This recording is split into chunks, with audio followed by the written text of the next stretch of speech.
ఉమ్మడి ఖమ్మం, నల్గొండ, వరంగల్ పట్టభద్రుల ఎమ్మెల్సీ ఉప ఎన్నిక ప్రచార గడువు ముగిసింది. ఈ నెల 27న 3 ఉమ్మడి జిల్లాల్లో 34 అసెంబ్లీ నియోజకవర్గాల పరిధిలో పోలింగ్ జరగనుంది. బీఆర్ఎస్ ఎమ్మెల్యేగా ఎన్నికైన పల్లా రాజేశ్వరరెడ్డి రాజీనామాతో ఇక్కడ ఉప ఎన్నిక జరుగుతోంది. ఇక కాంగ్రెస్ తరఫున తీన్మార్ మల్లన్న, బీఆర్ఎస్ నుంచి రాకేష్ రెడ్డి, బీజేపీ తరఫున ప్రేమేందర్ రెడ్డి బరిలో ఉన్నారు. ఈ ఫలితం జూన్ 5న వెలువడనుంది.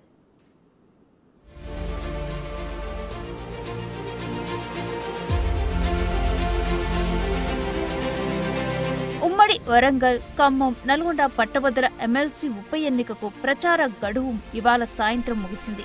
ఈ నెల 27వ తేదీన ఉదయం 8 గంటల నుంచి సాయంత్రం 4 గంటల వరకు పోలింగ్ జరగనుంది.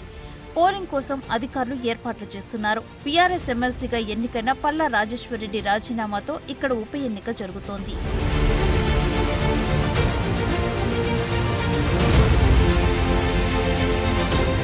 ఉమ్మడి జిల్లాల్లోని 34 అసెంబ్లీ నియోజకవర్గాల పరిధిలో గ్రాడ్యుయేట్ ఎమ్మెల్సీ పోలింగ్ జరగనుంది.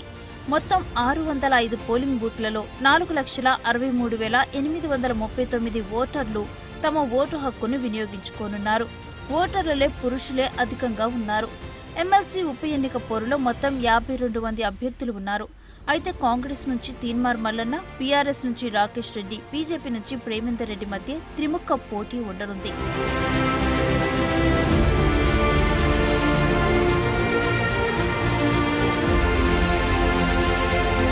పోలింగ్ కోసం 27వ తేదీన ప్రత్యేక సెలవు ప్రకటించారు అధికారులు. ఉమ్మడి వరంగల్ జిల్లాలో అత్యధికంగా గ్రాడ్యుయేట్ ఓటర్లు ఉన్నారు.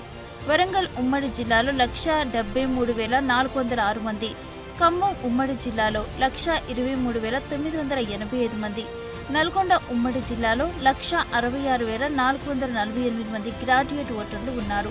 ఇక పోలింగ్ రోజు ఉదయం 6 గంటల నుంచి సాయంత్రం 8 గంటల వరకు 144 సెక్షన్ అమల్లో ఉండనుంది. పట్టభద్రుల ఉప ఎన్నిక ఫలితం జూన్ 5న వెలువడనుంది.